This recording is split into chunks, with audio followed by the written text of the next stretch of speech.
Markus pasal 2 ayat 23 sampai 28.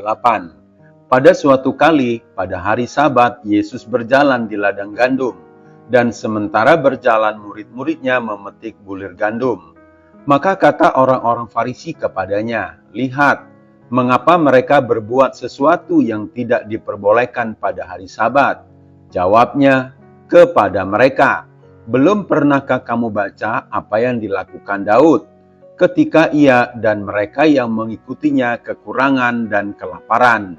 Bagaimana ia masuk ke dalam rumah Allah waktu Abiatar menjabat sebagai imam besar, lalu makan roti sajian itu, yang tidak boleh dimakan kecuali oleh imam-imam, dan memberinya juga kepada pengikut-pengikutnya."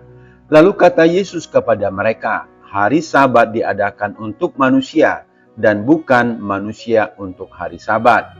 Jadi anak manusia adalah juga Tuhan atas hari Sabat." Baca juga Keluaran pasal 20. Tuhan atas hari Sabat.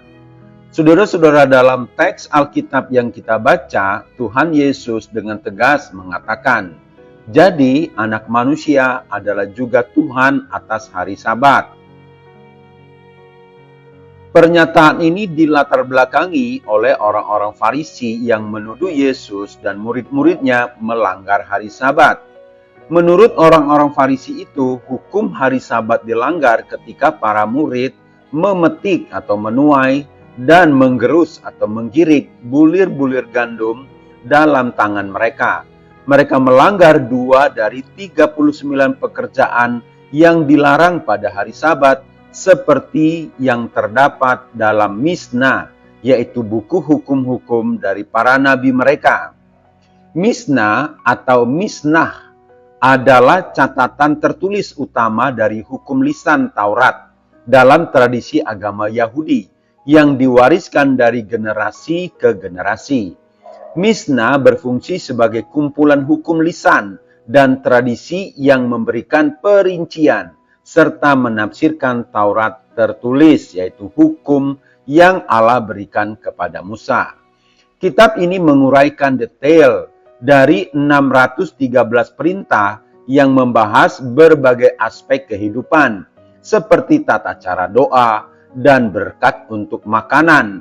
Dengan alasan itulah, Tuhan Yesus dipersalahkan karena dia tidak menghentikan murid-muridnya dari melanggar hari Sabat.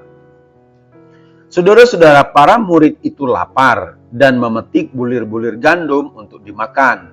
Apakah sang guru bersalah karena membiarkan mereka melakukan itu? Yesus dan murid-muridnya jelas tidak melanggar hukum dari Sabat.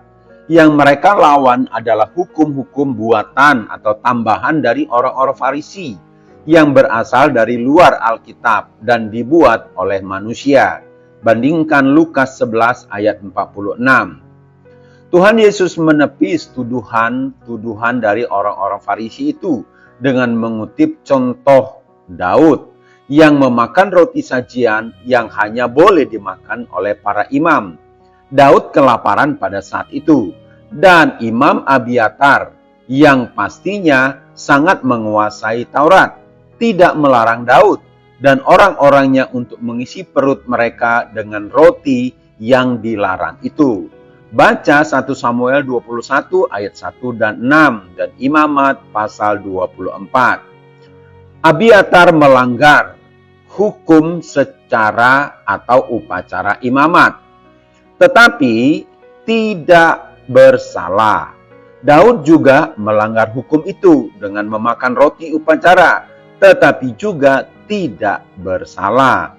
Jika Abiatar dan Daud tidak bersalah, bagaimanakah mungkin Yesus sang imam besar agung itu, Daud yang lebih besar ini, bisa bersalah? Selain itu, Yesus sendiri adalah Tuhan atas hari Sabat. Markus 2 ayat 28. Hari Sabat ditetapkan oleh Allah sebagai anugerah untuk kebaikan, pemulihan, dan perhentian bagi manusia. Bukan sebaliknya, di mana manusia diperbudak oleh aturan yang mengekang mereka. Sebutan anak manusia merujuk pada diri Yesus sendiri dengan menyatakan dirinya sebagai Tuhan atau Tuan atas hari Sabat. Yesus menegaskan haknya untuk menafsirkan dan menerapkan hukum Allah secara benar dan sempurna. Saudara-saudara, hukum Allah melampaui segala hukum yang ada. Kita harus taat pada hukum Allah. Jangan lagi dibelenggu oleh tradisi manusia yang bertentangan dengan firman Tuhan. Tidak ada tradisi suci yang lebih suci daripada firman Allah. Saudara-saudara, belajarlah firman Tuhan sehingga semakin mengerti kehendak Allah. Haor Ministry.